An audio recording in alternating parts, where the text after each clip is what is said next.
আমার কাছে না মন ভালো করার একটা খুব ভালো ওষুধ আছে। চল আমার সাথে। আয়। না মামুনি, আমার তো মন খারাপটার কিছু হয়নি। জানিস, ছোটবেলায় যখন আমার খুব কান্না পেত অথবা খুব রাগ হতো, অথবা ধর যখন আমার কখনো একা একা থাকতে ইচ্ছে করছে, তখন আমি একটা সিনেমা দেখতাম। আমার বাবার একটা ভিসিআর আর কিছু ক্যাসেট ছিল। তখন তো আর এখনকার মতন ডিভিডি সিডি এসব বাজারে বেরোয়নি। ওই ভিসিআরে আমি সাউন্ড অফ মিউজিক দেখতাম, এখনো দেখি। কখনো যদি খুব মন খারাপ হয় তখনই দেখি।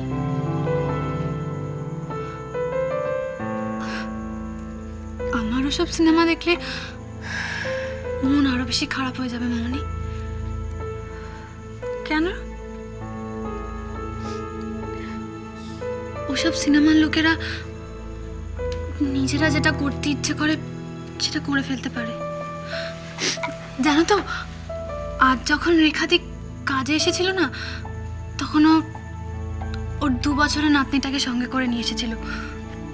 আর বাচ্চাটা না ওই পিছনের উঠোনে ধুলো কাদা মাটি জল সব কিছু নিয়ে খেলছিল। সারা গায়ে কাদা, সারা চুল ধুলো ভর্তি। কি সুন্দর আপন মনে খেলছিল, একা একা কথা বলছিল, হাসছিল। আমার না ওকে দেখে খুব হিংসা হচ্ছিল, জানো মামুনি। আমি জানি তোর এখন এই সোনার তরীর চৌহদ্দি থেকে অনেক দূরে কোথাও চলে যেতে ইচ্ছে করছে, যেখানে তুই ধুলো বালি জল কাদা এসব নিয়ে খেলতে চাইলে কেউ তোকে বারণ করবে না, সবাই তোকে খেলতে দেবে। আর বারণ করারই বা কি বাকি আছে বলো? কারোর পারমিশনের অপেক্ষায় তো কিছু বসে নেই। বোকা আমি। তুই যেটা ভাবছিস না মিষ্টু, সেটা রিয়েল নয়। আমার যখন যা ইচ্ছে হবে আমি তখন তাই করব, কেউ আমাকে কিচ্ছু করতে বারণ করবে না। বাধা বন্ধনহীন জীবন আমার থাকবে। আমার এই ভাবটা না, এইটা প্রত্যেকটি মানুষের একটা ভীষণ দামি ইচ্ছে মনের, যেটা কোনোদিন পূরণ হয় না। আজ অব্দি কখনো কারোর জীবনে এটা পূরণ হয়নি। এটা একটা ইউটোপিয়া। ও কথা বলছো কেন মামুনি? বাবা বড় জেঠু ওরা সবাই তো যেটা করতে ইচ্ছে করছে সবই করছে। না মিষ্টু, সব করছে না, সব করতে পারছে না। পারছে না বলেই নিজেদের ফ্রাস্ট্রেশনটা অন্যের উপর চাপিয়ে দিচ্ছে। অথবা ওরা যেটা চাইছে সেই পথটাকে পরিষ্কার করার জন্য অন্যের ইচ্ছেটাকে আমলই দিচ্ছে না।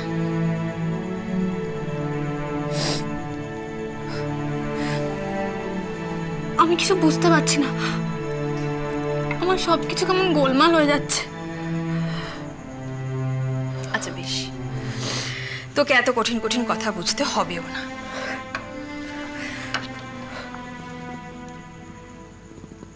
তুই সঞ্জয়কে ভালোবাসিস?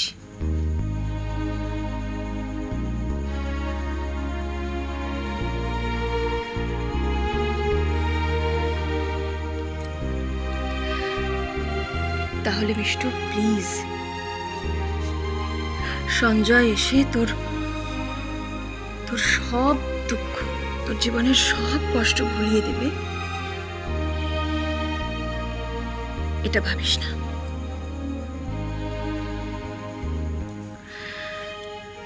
এটা যদি ভাবিস তাহলে খুব কষ্ট পেতে হবে। ও তোকে পক্ষীরাজে করে নিয়ে চলে যাবে সব পেয়েছির দেশে, এটা কোনোদিন হবে না মিষ্টু।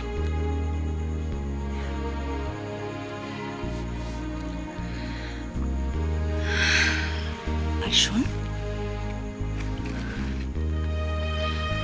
একদম ভয় পাস না। আমি, মা, বড় মা সবাই তোর সঙ্গে আছি। সবাই সব সময় তোর পাশে পাশে আছি। তোর জল, কাদা, মাটি এসব নিয়ে যখন খেলতে ইচ্ছে হবে, আমরা অন্তত তোকে বারণ করবো না,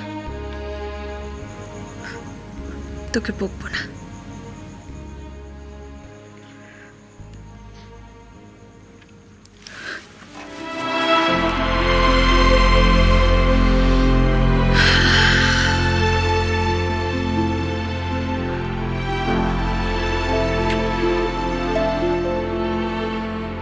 বুবাই,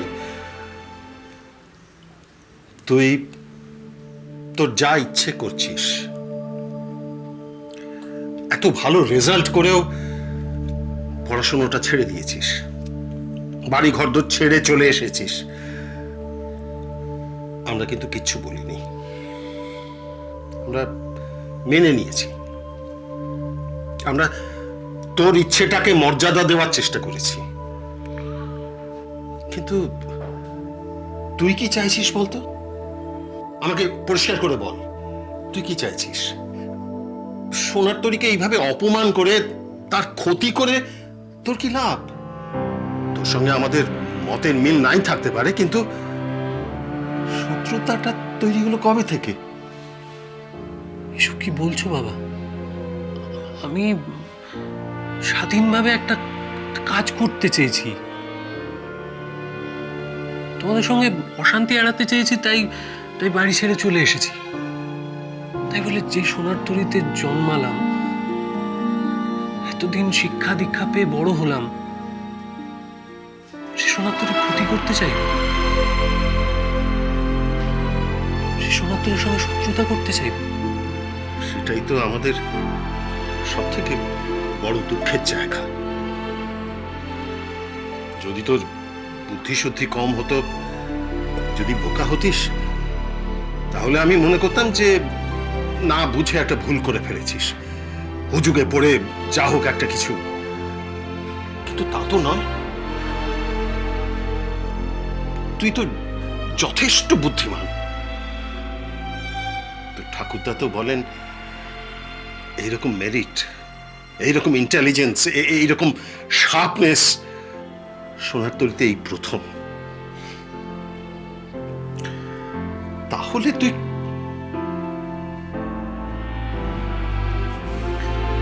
জানিস এসব কথা। আমি তোর সঙ্গে ঝগড়া করতে বা তোকে বকাঝকা করতে এখানে আসিনি। আমি তো বাবা, আমি তো নিশ্চয়ই তোর কোনো খারাপ চাইবো না, তোর ক্ষতি হোক সেটা চাওয়া আমার পক্ষে অসম্ভব। তাই এটা দিতে এলাম। মনে হলো সময় মতো এটা না পেলে হয়তো তোর বিপদ হয়ে যাবে।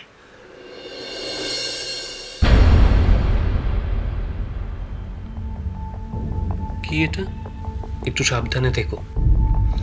তোমার এগেনস্টে অনেক ওয়েপন, প্রচুর এক্সপ্লোসিভ ইউজ করা হবে, অনেক নতুন নতুন প্ল্যান, নানান রকম স্ট্র্যাটেজি তৈরি হচ্ছে। এই তো এইমাত্র আমার কাছে একটা প্রপোজাল এলো, তোমার এগেনস্টে একটা সিগনেচার করে যাওয়া। আর আমার এখানে যত ইয়াং ক্রাউড আসে তাদের সিগনেচার কালেক্ট করে দেওয়া। কি বলছো?